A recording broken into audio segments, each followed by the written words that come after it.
امام علی علیہ السلام لوگوں کو درس اخلاق دے رہے تھے۔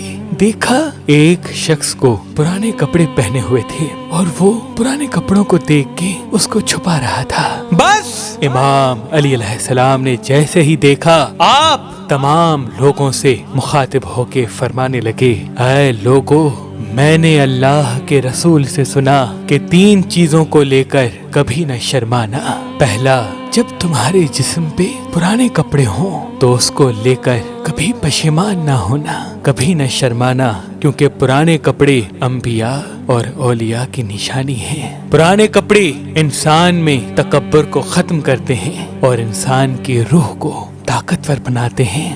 دوسرا، غریب دوست پہ کبھی شرم محسوس نہ کرنا، کیونکہ میں نے اللہ کے رسول سے سنا کہ اکثر وفادار دوست غریب ہوتے ہیں۔ اور تیسرا، بوڑھے والدین پہ کبھی شرم محسوس نہ کرنا۔ یاد رکھنا، جو انسان بوڑھے والدین پہ فخر کرتا ہے، ان کی خدمت کرتا ہے، تو آخرت میں یہی ایک عمل اس کے جنت میں جانے کے لیے کافی ہے۔ جو انسان اپنے بوڑھے والدین کی خدمت کرتا ہے، اللہ اسی کی اولاد کو فرما بردار بناتا ہے، اور یوں وہ دنیا میں بھی نیک اولاد پاتا ہے اور آخرت میں بھی فخر سے جنت میں جاتا ہے، اور آخرت میں بھی فخر سے جنت میں جاتا ہے، اور آخرت میں بھی فخر سے جنت میں جاتا ہے۔